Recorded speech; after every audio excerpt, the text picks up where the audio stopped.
नमस्कार, दैनिक shift time में आप सभी का बहुत बहुत स्वागत है। महराज मलिक हमेशा चर्चाओं में रहने वाले, अपने दबंग स्टाइल से ब्यूरोक्रेट से काम करवाने वाले, आम जनता के दिलों में, लाखों जनता के दिलों में जगह बनाने वाले। कल रात लगातार एक सोशल मीडिया पर इनका एक वीडियो वायरल हो रहा है कि उन्होंने एनसी को दी हुई सपोर्ट वापस ले ली है। आखिर क्या कारण है? इस समय हमारे साथ महराज मलिक जो टेलीफोन पर उपस्थित है, इनसे जानने का प्रयास करेंगे कि जिसे ये भी कहा जाता है कि वन मैन आर्मी है।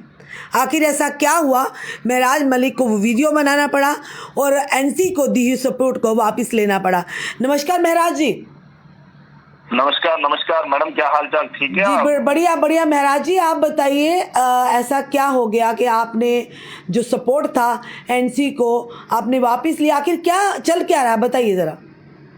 देखिए मैडम, आप अच्छे से मुझे जानते हैं, कई सालों से जानते हैं। हमारा एक विजन क्लियर है कि आवाम की बेहतरी के लिए हर मुमकिन कोशिश करेंगे। इसीलिए हम चुनाव भी लड़े थे, एमएलए भी बने हैं। एमएलए बनने का मकसद यही था कि हम लोगों के काम करें, और काम हमारा ये नहीं था कि हमने जंग छेड़नी है या कोई लॉ एंड ऑर्डर की कोई प्रॉब्लम हो तो उसके लिए हम सरकार में आए। हम इसलिए आए ताकि ये जो रोजमर्रा की जो जरूरियात हैं और लोगों के जो छोटे छोटे मसाइल हैं उनका अजाला कैसे किया जाए। जैसे एजुकेशन है, हेल्थ है, जो ऑलरेडी चीजें हैं वो स्ट्रीमलाइन कैसे आ जाए, उसमें लोगों के लिए बेहतर मतलब सहूलियात कैसे उनको मिले, उनसे फायदा कैसे हासिल हो। सरकार की पॉलिसी जितनी भी हैं वो जमीनी सतह पे इम्प्लीमेंट कैसे हो, वो हम चाहते थे, और ट्रांसपेरेंसी से। लेकिन सरकार में जाने के बाद आपने देखा 9 महीने बीत जाते हैं, 9 महीने में बातचीत नहीं होती। और जम्मू कश्मीर की आवाम ने मैंडेट भाजपा के खिलाफ दिया था, न कि भाजपा के साथ बातचीत करने में। बातचीत करने के लिए आपको कितना वक्त चाहिए? 1 महीना, 2 महीना, 3 महीना। लेकिन आप 9 महीने ले लेते हैं, फिर 1 साल खत्म होने को हो रहा होता है और तब पैसा रिलीज नहीं है, हाहाकार मची हुई है, ट्रांसपेरेंसी नहीं है, और उस पर कोई एक्शन नहीं लिए जा रहे हैं, और ना ही आप मतलब अपना प्रोटेस्ट कर रहे हैं या अपनी बात रख रहे हैं। तो अभी बोल रहे हैं आप करेंगे तब करेंगे, आप करेंगे तब करेंगे। देखिए, मैंने कहा था इनको कि प्रोटेस्ट करना पड़ेगा। देखिए, जिस तरीके से लोकतंत्र मुल्क के अंदर, जमहूरी मुल्क के अंदर होता है, लेकिन अब सरकार ना प्रोटेस्ट करने को तैयार है और ना बीजेपी से भिड़ने को तैयार है और ना लोगों के काम करने को तैयार है। देखिए, मैं एक जिम्मेदार आदमी हूँ, मैं जिम्मेदारी समझता हूँ, मैं लोगों की बेहतरी चाहता हूँ, तो मैं इन लोगों के साथ ज्यादा नहीं रह सकता हूँ। मैं ये गुनाह नहीं कर सकता हूँ और इस गुनाह का हिस्सा नहीं बन सकता हूँ। और मैं आंदोलन से निकला हुआ शख्स हूँ, हम क्रांतिकारी लोग हैं, हम लोगों की बेहतरी और मुल्क की बेहतरी चाहते हैं। हम अपनी सत्ता में या अपने कुर्सी को बैठने में अच्छा ही नहीं समझते हैं, हम चाहते हैं बदलाव कैसे लाया जाए। और हम जिस पार्टी से हैं, अरविंद केजरीवाल जी 49 दिन की हुकूमत की थी उन्होंने, जब लगा उन्हें कि दिल्ली के लोगों को फायदा नहीं होगा सरकार से, तो सरकार छोड़ दी। तो अगर इनको लगता है कि बीजेपी, उन्होंने कहा सेंटर के अलावा हम जो है काम नहीं कर सकते, अगर आपको लगता है सेंटर के अलावा आप काम नहीं कर सकते तो उनके साथ मिलकर काम कर लीजिए, उनके साथ खड़े हो जाइए, उनके साथ सरकार बनाकर कम से कम जम्मू कश्मीर की आवाम की बेहतरी तो कीजिए किसी न किसी तरीके से। अब एलजी और बीजेपी एनसी के साथ लड़ रहा है, ये कोई तरीका है? करोड़ों लोगों की उम्मीदों पे पानी फेर रहे हैं। ये बड़े, ये खुद को इज्जतदार लोग समझते हैं, चाहे भाजपा के हों या एनसी के हों, ये इज्जतदार लोग हैं। ये आपस में लड़ रहे हैं, पिस कौन रहा है? जम्मू कश्मीर की आवाम परेशान कौन हो रहा है? नौजवान परेशान हो रहा है। मैं यही कह रहा हूँ इन लोगों को, ये लड़ाई तुम्हारी नहीं है, ये लोगों के लिए हमने लड़ना था। चुनाव आपको सरकार में इसलिए भेजा था ताकि लोगों की बेहतरी हो, ना आप आपस में मिल बैठ कर आपस में लड़ रहे हैं। लड़ कैसे रहे हो? अरे खुले में लड़ो ना, आवाम भी खुले आम साथ आ जाएगी। मैंने कहा था प्रोटेस्ट कर लीजिए। अगर उमर अब्दुल्ला प्रोटेस्ट के लिए तैयार हो जाता, पूरे जम्मू के लोग जिन्होंने वोट भी नहीं दिया था वो लोग भी खड़े हो जाते, क्योंकि हमारे घर का मामला था, हमारे बच्चों के मुस्तकबिल का मामला था। इसमें बीजेपी अड़ंगा नहीं डाल सकती, एलजी अड़ंगा नहीं डाल सकता है। लेकिन आप लड़ना भी नहीं चाहते हो और ये मांग के देने वाले लोग नहीं है, हमें छीनना पड़ेगा। और लोगों ने हमें ताकत दी थी, ताकतवर बनाया था, और हम मजलूम बन गए, कमजोर बन गए, जो हमारी आवाम नहीं है। महराज जी, आप ही को क्यों दिक्कत हो रही? बाकी जो विधायक है या मंत्रीगण है, किसी को कोई दिक्कत नहीं, आप ही को क्यों हो रही है? ये बताइए। देखिए मैडम, मैंने आपको पहले ही कहा, आप मुझे अच्छे से जानते हैं, शायद अगर जानते हैं तो फिर आपको लग रहा होगा कि मेरा फैसला कहीं न कहीं सही है। तो आपका ऐसे करने से क्या सरकार को, उमर सरकार को कोई फर्क पड़ने वाला है कि वन मैन आर्मी आपको कहा जाता है? फर्क नहीं पड़ेगा मैडम, मुझे पता है फर्क नहीं पड़ेगा मेरे ना उनके साथ जुड़ने से या उनके अलग होने से, उन्हें फर्क नहीं पड़ेगा। लेकिन ये है कि मैं इस गुनाह का हिस्सा नहीं बनना चाहता हूँ, क्योंकि जो वादा हमने किया है हम वो अगर बात नहीं कर पा रहे हैं तो मैं सरकार में बैठकर क्या ही करूँ। जब इनने कुछ करना ही नहीं है तो उनके साथ खड़ा रहकर क्या ही करूँ। देखिए, और दूसरी चीज ये है कि मुझे अगर फर्क पड़ रहा है बाकियों को क्यों नहीं पड़ रहा है, ये उनसे पूछे कि आपने 9 महीने क्या किया। और मैंने खुद भी कई बार कहा कि मैं कुछ भी नहीं काम कर पाया, वो तो कभी ये भी नहीं बोले हम भी कुछ कर नहीं पाए, ये इनको बोलना पड़ेगा। और मैं चाहता हूं कि जो लोग वोट दिए हैं वो अपने एमएलए को कटघरे में खड़ा करें और पूछें आप कि आपने वोट क्यों दिया था। आपने बीजेपी के खिलाफ दिया था उनके तलवे चाटने के लिए, उनसे बातचीत करने के लिए, उनके मुखालिफ खड़ा रहने के लिए, उनके मुकाबले में खड़ा रहने के लिए। अगर यही काम करना था तो फिर तो सारी चीजें ठीक थी। अगर आपने मैंडेट दिया है तो फिर इनके साथ मिल बैठ, ये आपस में मिल बैठ के खा रहे हैं और हमें नीचे जमीन पर ये हिंदू मुसलमान बीजेपी एनसी ये चीजें दिखा रहे हैं। ये आपस में देख लीजिए ना, 9 महीने से आपस में बातचीत तो कर रहे हैं। हम लोग बात करें, एक आम आदमी बात करे तो तकलीफ होती है, लेकिन ये तो हमें वोटों में बांट देते हैं, धर्म में बांट देते हैं, लेकिन काम भी नहीं करेंगे। आवाम का, जनता परेशान हो रही है, इनको क्या तनख्वाह मिल रही है, सारी चीजें हो रही है, ये चीजें हम बर्दाश्त नहीं करेंगे। मैडम, मैं एमएलए होने से पहले मैं एक आम आदमी हूँ। आप सुन लीजिए मेरी बात, मैं एक आम आदमी हूँ, आम परिवार से आता हूँ और आम गाँव की जिंदगी जानता हूँ। और गाँव के अंदर जो हालात है, जहाँ जो ब्यूरोक्रेट्स का तर्ज रहता है और सरकार नेताओं का जो तर्ज रहता है, उससे मेरा एक आम आदमी जूझता है। मुझे सरकार इसलिए बनती है ताकि लोगों को और देश को राहत मिले। ब्यूरोक्रेट को इसलिए भेजा जाता है क्योंकि वो सूझबूझ वाला और जिम्मेदार होता है। लेकिन यहाँ उल्टा हो रहा है, लोगों को समझाने के बजाय अब लोग चाहते हैं कि ये कब समझे, ये कब सुधरे। बिल्कुल, ये हालात बने हैं। पर और ये मुल्क चाहते थे अब। महराज जी, उमर अब्दुल्ला ने तो बड़े बड़े वायदे भी किए थे जब इलेक्शन से पहले, और जब मैंडेट मिला है वही वायदे आज जनता पूछ रही है इनसे। ना ही 200 यूनिट बिजली फ्री मिली है, ना ही अभी तक राशन फ्री मिल रहा है। और बिजली मिलना तो दूर, जो बिजली आती थी वो भी उसमें लगातार पूरा दिन कर्टेलमेंट होती है। लोग गांव से लेकर शहरों तक लोग बहुत ही परेशानी के आलम में है। समय वही समझ नहीं आ रही तो कौन आवाज़ उठाएगा। जितने भी विधायक हैं वो चुप्पी साधे हुए हैं, आम जनता बेबस है। आपका भाई आ गया है, आपका भाई आ गया, आपको पता है आप पूरी ताकत से आवाज उठेगी और इनको जो है इनको याद दिलाएगा कि आपने किस लिए वोट लिए थे। अगर अमित शाह से बात करने के लिए वोट लिया था, मोदी के साथ बात करने के लिए वोट लिया था, तो फिर तो ऐसे भी बातें होती रहती। लेकिन अगर आपने लड़ने के लिए और करने के लिए वोट लिया था तो क्यों नहीं कर रहे हो 9 महीने से। और ये सवाल मैं पूछूंगा, बिजली हमारी जम्मू कश्मीर के अंदर अपनी पैदावार है, मैंने असेंबली के अंदर भी बोला, और सबसे ज्यादा महंगी हमें, आपने वादा किया था 200 यूनिट बिजली फ्री देने का, हमने तो दिल्ली में करके दिखाया है। मैं इसलिए अलग नहीं हुआ हूँ क्योंकि मैं ये नहीं कहूंगा कि ये हो नहीं सकता है, हमने दिल्ली के अंदर ये करके दिखाया है। और मैडम, कोई कुछ भी बोले, हमने 200 यूनिट बिजली दिल्ली के अंदर सबको फ्री दी थी, हमने पानी सबको फ्री दिया था, हमने एजुकेशन सबको बेहतर करके दी, और हमने 5 साल के अंदर ही हमने हॉस्टल बेहतर किए। ये तो डॉक्टर को यूनिफॉर्म नहीं लगवा पा रहे, और अब हम पूरी ताकत के साथ इन्हें सुधारेंगे। मैंने कहा मुझे सरकार से कोई मतलब नहीं, अगर मैं एमएलए ना भी होता तो भी मैं इसी तरह से लड़ता रहा, लेकिन आज आवाम और महराज को मिलकर अपना हुलिया सुधारना होगा, और जो हमारे टैक्स के पैसे का गलत इस्तेमाल करेगा हम उसे पूरी ताकत से रोकेंगे। और मैं बताऊंगा इन्हें कि इनको क्या करना चाहिए था। इनको तो सड़कों पे उतरकर मोदी के खिलाफ विद्रोह करना था, दुनिया को बताते कि इन्होंने धोखा किया है जम्मू कश्मीर के आवाम के साथ। अरे कुछ लोगों के साथ बीजेपी को नाराजगी हो सकती है, लेकिन करोड़ों लोगों का गला नहीं घोंट सकते हैं। और सरकार के उसमें आड़ में आकर वो आप लोगों के लिए क्या भला कर रहे हो। ठीक है, कश्मीर के लोगों ने वोट दिया, लेकिन जम्मू के लोगों का क्या गुनाह है। वो तो बीजेपी के साथ थे, उनका भी अजाला नहीं आप कर पा रहे हो। मैंने कहा था एसपीओ जिन्होंने बना लिए, बिल्कुल मैडम सुन लीजिए, बंदूकें थमा दी हैं, तनख्वाह नहीं है, ट्रेनिंग करवा रहे हैं। वो नौजवान न काम करने के काबिल है और न वो बोलने के काबिल है। मुझे बता दीजिए इन लोगों का खेल क्या है ये, और ये कौन सा खेला खेल रहे हैं जम्मू कश्मीर के अंदर। बस उसको दबाना है, इसको दबाना है, और हम लोग, एक आम आदमी बड़ा खुश हो रहा है, नहीं जी एनसी को दबाया, एनसी वाला बहरा मैंने उसको दबाया, बस उसकी खुशी। अरे अपने लोगों की खुशी कब देखोगे। ये जो हालात बने हुए, नौजवान जो बेरोजगारी के आलम से जूझ रहा है, वो कब उस दलदल से निकलेगा। बहुत सारी चीजें मैडम पूरी ताकत के साथ हमने तैयारी की है, और आवाम अपना मुस्तकबिल खुद बनाएगी। अगर सरकार बेहतरी के लिए थी, ब्यूरोक्रेसी बेहतरी अवाम की बेहतरी के लिए थी, अगर यही लोग हम लोगों का गला घोंटने पे तुले हैं, अवाम और महराज एक महराज मिलकर अपनी कॉन्स्टिट्यूंसी को बेहतर करेंगे और जो हमारा टैक्स लेता है उसे काम हमारा करना पड़ेगा। बिल्कुल महराज जी, जिस तरह से हमने देखा आपको सिर्फ डोडा की नहीं बल्कि हर जम्मू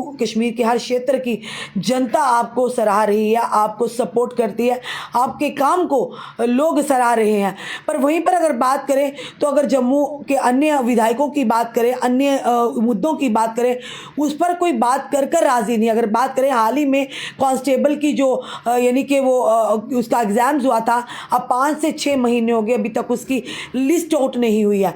डेली वेजर्स की बात करें वो भी ठंडे बस्ते में है। होम गार्ड्स की बात करें उसकी कोई बात नहीं करता। देश के प्रधानमंत्री जी ने भी वायदा किया था। हमें समझ नहीं आती जनता ने क्या सोचकर वोट दिया है और जनता क्यों यानी कि इस समय चुप्पी साधे हुई है। देखिए मैडम, एक चीज मैं आपको बताऊंगा, इसमें एक ही मसला है, जिन लोगों को हमने चुनकर भेजा है वो नाअहल निकले। अब जो है अवाम और अवाम के अंदर जो नौजवान तबका है, जो सूझबूझ वाला तबका है, वो इकट्ठा होकर अवाम को इकट्ठा करके ये लड़ाई खुद लड़े। क्योंकि इन पर भरोसा मत रखिए, ये हमारा मुस्तकबिल बेहतर करने वाले लोग नहीं हैं। क्योंकि ये सिर्फ सत्ता में बैठने के ख्वाहिशमंद हैं और चाहे एमएलए बनने के उसके ख्वाहिशमंद है। उन्हें सूझबूझ से मतलब है, उन्हें लोगों से कोई मतलब नहीं है। हमें इसका बेड़ा खुद उठाना पड़ेगा, बस यही मेरा मानना है। महराज जी, आपके लिए एक सवाल है। कन्नव शर्मा जी कोई हमारे व्यूअर्स है, वो कह रहे हैं महराज जी से पूछिएगा। बिल्कुल पूछना भी चाहिए। महराज जी एज ए विधायक, एज ए रिप्रेजेंटेटिव आप क्या कहेंगे? जिस तरह से नायब तहसीलदार की 75 पोस्टें निकली हैं तो उसमें से उर्दू को मैंडेटरी कर दिया गया है। अब बताइए, सबको उर्दू नहीं आती है जी। देखिए, इसमें मैं आपको एक चीज मैडम बताऊंगा। एक तो पहली बात ये कि ये जो शोषा है ना, इस वक्त इस बात को समझना बहुत जरूरी है कि बीजेपी एक खेल खेल रही है। क्योंकि ये पुराना तर्ज पे जो है ये पोस्टें निकलती हैं, ये आज का मामला नहीं, पहले से। और ये भी आपकी जानकारी के लिए बता दूं, ये जो नायब तहसीलदारी की पोस्टें रहती है, ये आपके पास जब आप रिकॉर्ड जम्मू कश्मीर का उठाकर देखते हैं, जिन जमीनों पे हमारा हक है, मालकाना हुकूक है या कुछ भी है, जिसके जो इस जम्मू कश्मीर की सरजमीन पे रह रहा है, उसके डॉक्यूमेंट जो है उर्दू में लिखे गए हैं। उसकी जितनी भी वो फाइलें बनी है वो उर्दू में। पहले तो सारा सिस्टम थाने का आप देखते या इसका देखते तो ये सारा उर्दू वर्जन रहता है। मुझे इसमें टिप्पणी नहीं करनी है, लेकिन एक बात हकीकत बताना चाहता हूँ। आप ये जो कह रहे हैं कि नायब तहसीलदारी में जो है ये चीज नहीं होनी चाहिए, क्यों नहीं होनी चाहिए? एक नायब तहसीलदार को रेवेन्यू ही रिकॉर्ड तो देखना है। अगर वो रेवेन्यू रिकॉर्ड कभी कोई ऐसा मामला पेश आ जाए तो वो नायब तहसीलदार जानता ही नहीं होगा इसमें लिखा क्या है, तो वो नायब तहसीलदार क्या ही करेगा। देखिए, इसमें टाइम लगेगा। इन्होंने कहा है कि हमने इसको ट्रांसलेट किया, लेकिन ट्रांसलेट उतना नहीं किया है कि सारा का सारा इंग्लिश में है। जो लोगों के घरों के अंदर कागजात है उसे देखने के लिए नायब तहसीलदार को उर्दू लाजमी होना बहुत जरूरी है, बहुत जरूरी है। मैं इसलिए इसमें टिप्पणी नहीं और राजनीति नहीं कर रहा हूँ, जो हकीकत है उससे बात। बिल्कुल महराज जी, ये 2020 में भी कहा गया था 5 लैंग्वेज को एडिट करेंगे, उन्हें इसमें शामिल करेंगे। नहीं, वो एक अलग मामला है मैडम। मगर एक बात है ना, हम मुद्दों से भटक रहे हैं ना, हमें भटकाया जा रहा है, हमें लड़ाया जा रहा है। आपको जो करना है सरकार करे या एलजी करे, लोगों को इस मामले में मत धकेलिए और लोग इसका हिस्सा मत बनिए। जो असली मुद्दे हैं हमें उनसे भटकाया जा रहा है। अब ये लड़ाई लड़ेंगे, बीजेपी वाले कहेंगे हमने जी इसके खिलाफ लड़ाई लड़ी, वो कहेंगे हमने, अरे कर लो, आपने 370 तोड़ा, आपने इतनी एलजी को पावर दे दी, कर दो, ऊपर से जो भी कर रहे हैं करो, नीचे हंगामे। देखिए ना, युवा तो उतर रहे हैं ना, आ रहे हैं सामने कि इसे मैंडेटरी क्यों, बताइए उनका क्या, वो कहाँ जाए? नहीं, यही बात समझने की है।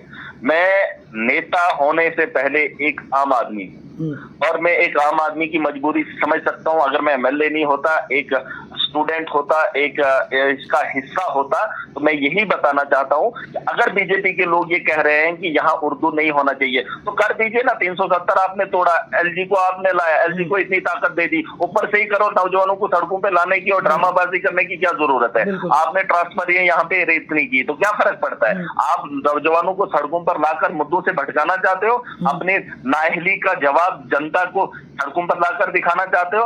अरे तुम कर सकते हो, बीजेपी कर सकती है, एनसी कर सकती है, लेकिन ये करना नहीं चाहते। बिल्कुल, क्योंकि एलजी कहते हैं मेरे पास सिर्फ पुलिस है, बाकी सब उमर अब्दुल्ला के पास है। उमर अब्दुल्ला कहते हैं हमारी सरकार में समझ नहीं आ रहा, एक दूसरे पर आरोप प्रत्यारोप लगाए जा रहे हैं, पर उसमें पीस जनता रही है। जी, मैं आपको एक ही बात बताऊं, अगर आप मेरी बात देखिए, मैं कभी वो वाली राजनीति नहीं करता हूँ जो ये लोग करते हैं। जी। बीजेपी के पास पावर है, एनसी के पास पावर है, ठीक, लेकिन ये दोनों ही काम नहीं करना चाहते, ये भला करना ही नहीं चाहते जम्मू कश्मीर की आवाम का। जी। मैंने असेंबली के अंदर ये बात बताई थी कि पैसा लैप्स करवाया गया है कई सालों से। इस बार पिछले साल अगर आप देखेंगे, जम्मू कश्मीर का आंकड़ा निकालेंगे पिछले साल का, तो सबसे ज्यादा पैसा जम्मू कश्मीर का लैप्स हुआ है पहली बार हिस्ट्री के अंदर, और वो करवाया है भाजपा के लोगों ने। जब मैडम पैसा लैप्स हो जाता है तो त्राही मच जाती है, पैसा लैप्स हो जाता है, वापस चला जाता है, अगले साल फिर उन्हीं कामों को उठाना पड़ता है। मुझे बता दीजिए, हम 50 साल पीछे जाते हैं हर साल ये हमें पीछे ले जाते हैं। जो काम हम 10 साल में या 1 साल में कर लेते उसे ये 20 साल 30 साल में करवाने पे मजबूर कर रहे हैं। मैं वही कह रहा हूँ, ये लोग सिर्फ बेवकूफ बना रहे हैं, ताकत इन दोनों के हाथ में है, लेकिन न एलजी काम करना चाहता है और ना ही एनसी काम करना चाहती है। बस ये एक दूसरे को ब्लेम गेम करना चाहते हैं। ठीक है, आप बोल दीजिए, वही तो कर लीजिए, जिसको जितनी जिम्मेदारी है उतनी तो निभा लीजिए। इनको मैडम एक ही बात बता दीजिए, इनको मेरी तरफ से ये बता दीजिए, जिसको जितनी पावर है वो उतना ही काम कर दीजिए, हमें आसानी हो जाएगी। लेकिन ये तो उतना भी नहीं कर रहे। मैं आपको मेडिकल की बात बता दूं, हेल्थ की, हेल्थ किसके पास है? किसके पास है मैडम? बिल्कुल, हेल्थ तो सरकार के पास है, बिल्कुल, एजुकेशन तो सरकार के पास है, बिल्कुल सरकार, बिल्कुल। हाँ, ये क्यों नहीं बात कर रहे? ये लिखे ना चिट्ठी कि हमारी नहीं चल रही, ये बोले ना सड़कों पे लोगों को लाए, एलजी को हटाओ यहाँ से, या तो क्या लगता है अंदर से भाई ऊपर से लड़ाई दिखाते हैं क्या ये? देखिए, ये मैं आपको एक ही चीज बताना चाहूंगा, क्योंकि ये अपनी कमजोरियों को देखते हुए इनके खिलाफ लड़ नहीं सकते। सीधी जो बात है, बिल्कुल, इनकी कुछ कमजोरियां हैं जिसमें बीजेपी ने इनको हड्डी दे रखी है, और ये चाहते नहीं है कि इनके खिलाफ खड़े हो जाए अवाम के लिए। ये अपने मफाद के लिए, अपने फायदे के लिए अवाम का गला घोंट रहे हैं। और मैं ये कत्ल और मैं ये हालात ये नहीं देख सकता हूँ कि एक आदमी की वजह से, एक आदमी को परेशान करने के बाद अगर अवाम का अजाला हो सकता है, मुझे लगता है हमें करना चाहिए। और ये अपने आप को बचाने के चक्कर में करोड़ों लोगों का नुकसान कर रहे हैं। मैं इसका हिस्सा नहीं बन सकता, और पूरी ताकत के साथ मैं इनके खिलाफ बोलूंगा। जो सच है वो मैं अवाम के सामने रखूंगा। और अगर अवाम को लगता है, अगर आपको लगता है कि कहीं कमियां हैं, वो गिनो, वो बताओ इन्हें। और अगर जिन एमएलए को आपने वोट दिया, उनको पूछो कि हमने आपको वोट दिया, आपने क्या किया। बिल्कुल सर, पूछिए, उनको पकड़ कर ले लीजिए, उनको सड़कों पे उतार लीजिए। लोग तो आना चाहते हैं सड़कों पर, लेकिन एमएलए ही नहीं आना चाहते हैं। बिल्कुल, मंत्री ही सड़कों पर नहीं आना चाहता है, सरकारी सड़कों पर नहीं आना चाहती है। मैं चैलेंज कर रहा हूं आपको कि अगर सरकार में बैठे लोग ये कहेंगे कि हम प्रोटेस्ट करेंगे एलजी के खिलाफ, मोदी, अरे वोट ही मिला है भाजपा के खिलाफ। आपको भाजपा के साथ मिलकर कोई अलायंस में वोट नहीं मिला है, बिल्कुल, आपको मिला है बीजेपी के एंटी पॉलिसीज के खिलाफ, और आप उनके साथ घुल मिलकर काम कर रहे हो। आपको याद होगा कि एलजी ने एक बार खाने का न्योता दिया था, शाम के खाने का। सिर्फ एक शख्स था जो नहीं गया, मैंने मना किया था, मैं नहीं जाऊंगा। इन्होंने यहाँ पर नेवड़े खाए, खाना खाया, एलजी के साथ याराना डाल के लोगों को बेवकूफ बनाया जा रहा है। अरे क्यों नहीं हम लड़ेंगे उससे? अरे कानूनन आप लड़ सकते हैं, आईन के तहत आप उससे लड़ाई लड़ सकते हैं, लेकिन ना आप मुंह खोल रहे हैं और ना कानूनी लड़ाई लड़ रहे हैं, और ना लोगों को बता रहे हैं कि हम क्या नहीं कर पा रहे हैं। अरे जो काम आपके हाथ में वो तो कीजिए, छोटे छोटे लेवल के काम थे, उनको देख ही नहीं रहे। बिल्कुल सर, बिल्कुल, उनके हिस्से में जैसे कुछ है ही नहीं। बिल्कुल। और मैडम को मैंने बोला एक बार यूनिफॉर्म लगवाने के लिए डॉक्टरों को, सुन लीजिए मैडम, आप भी चले जाना। यूनिफॉर्म ये मेरा नहीं है, ये कोई उमर अब्दुल्ला की सरकार को ऑर्डर नहीं निकालना है, बिल्कुल, या एलजी को ऑर्डर नहीं निकालना है, ये कंपलसरी है, दुनिया के अंदर डॉक्टर्स बैठते हैं, लेकिन नहीं करवा पाए ये इम्प्लीमेंट। ये लोग काम करेंगे, जो लोग कोट नहीं पहना पाए वो नौकरी लगवाएंगे किसी की। बिल्कुल, और जो ऐसा करता उसी के खिलाफ ये लोग प्रोपोगंडा करना शुरू कर देते हो। हमने भी देखा है, चौधरी लाल सिंह जी ने इसी तरह का कदम उठाना शुरू किया था। नहीं मैडम, जो सरकार बेहतर नहीं कर सकती है, मैं आपको एक ही चीज दावे के साथ बता सकता हूँ जी मैडम, जिसके लिए अहल होना चाहिए, यहाँ डिसीजन मेकर लोग होने चाहिए।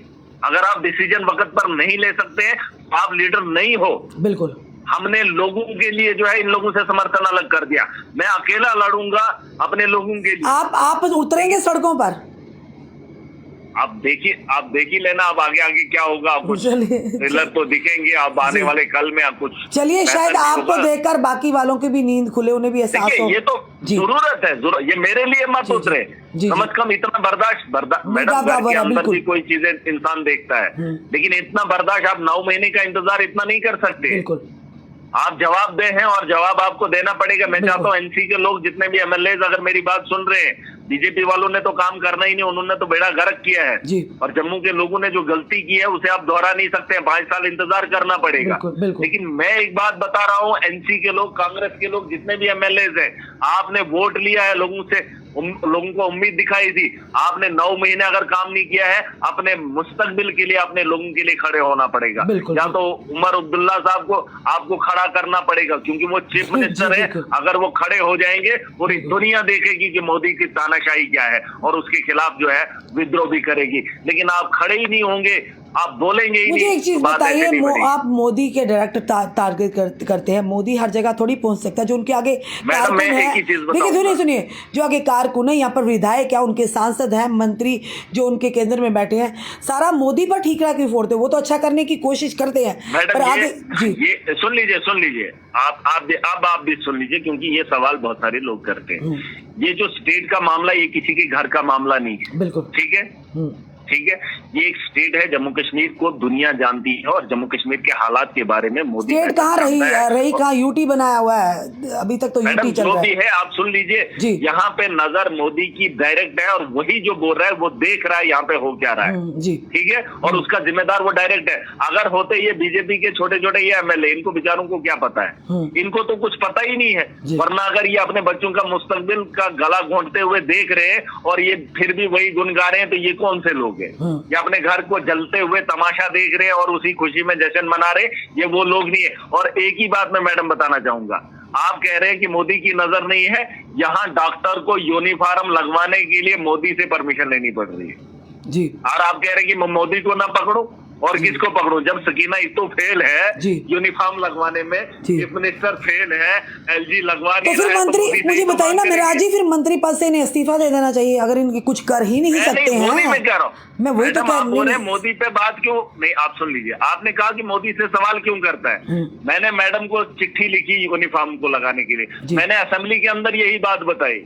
एक बात मैं बता रहा हूँ, एलजी तक ये खबर है, लेकिन कोई कर ही नहीं रहा है। लास्ट में तो एक ही मोदी बचा है, उसी से तो बात करूं। अरे उसके साथ तो ये बात करने ही नहीं देंगे। फोन नंबर तो है नहीं, अब उससे कैसे बात करूं? मैं चाहता हूं इसी तरीके से उससे बात पहुंचा दी जाए। ये भी यहाँ पर मैं तो कहता हूँ यूनिफॉर्म लगवाने के लिए मोदी जी से बात करनी है। तो कहीं ना कहीं ये बात साफ जाहिर है, सरकार और भाजपा लोगों के काम करने नहीं चाहती है। इनका मकसद है यहाँ पे बदअमनी, बदहाली, इसको बरकरार रखे। बहरहाल हमारा मकसद है, मैं यहाँ नेता बनने नहीं आया हूँ, लोगों की बेहतरी चाहता हूँ, अपना मुस्तकबिल, लोगों का मुस्तकबिल बेहतर देखना चाहता हूँ। तो इसके लिए मैं हर मुमकिन कोशिश करूंगा। ऐसे फैसले होते रहेंगे, ये कोई बड़ी बात नहीं है और हम सत्ता के लिए नहीं है, हम आवाम के लिए। चलिए, धन्यवाद मेराज जी। काश आपकी बातें सुन रहे होंगे जितने भी विधायक मंत्री, शायद वो भी उनकी नींद खुले, उन्हें पता चले कि जनता के लिए दर्द किस तरह से रखा जाता है, उनके लिए किस तरह से लड़ा जाता है।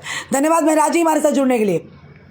ये थे हमारे साथ डोडा के विधायक एमएलए महराज मलिक। हमने पहले ही कहा सुर्खियों में रहता, भले ही कई लोग इनकी भाषा से जिन्हें तकलीफ हो, पर लोग ये ज़रूर लिखते हैं कि बोलने का तरीका उनका गलत हो सकता है, पर काम करने का तरीका उनका गलत नहीं है। वो लोगों के लिए दर्द रखते हैं। उनके साफ तौर पर कहा है कि जिस सरकार को फुल फ्लैज, यानी कि अगर बात करें एनसी को जनता ने मैंडेट दिया, चाहे कश्मीर ने दिया, चाहे जम्मू में दिया, मिला या नहीं मिला, पर जिन्हें मैंडेट दिया, जिन्हें सरकार में बिठाया, आज वो जनता परेशान है और आखिर किसके पास जाए? एलजी कहते हैं मेरे पास कुछ नहीं, उमर अब्दुल्ला कहते हैं मेरे पास नहीं, एलजी कहते हैं मेरे पास पुलिस है, उमर अब्दुल्ला कहते हैं कि एलजी कहते हैं बाकी इनके पास, और उमर अब्दुल्ला कहते हैं जब तक स्टेटहुड नहीं होगा मैं कुछ नहीं कर सकता, मेरे हाथ में कुछ नहीं है। तो बताइए फिर सरकार किस बिना पर आपने बनाई थी? आपने वादा किया था 200 यूनिट बिजली फ्री का, बाद में आपने एक लकूना लिया एएवाई का, अन्य जो राशन कार्ड होल्डर उन्हें मिलेगा उसके बाद आपने फ्री राशन की बात की थी। सतीश शर्मा जी अभी तक दिख नहीं रहे हैं, कहाँ पे फ्री राशन मिल रहा है, किसे मिल रहा है बताइएगा अगर मिल रहा हो। कई सारे और वायदे किए थे आपने, बिजली का मुफ्त मिलना तो दूर, जो लोगों ने स्मार्ट मीटर लगाए, प्रॉपरली बिल दे रहे हैं, उन्हें बिजली ही नहीं मिल रही है।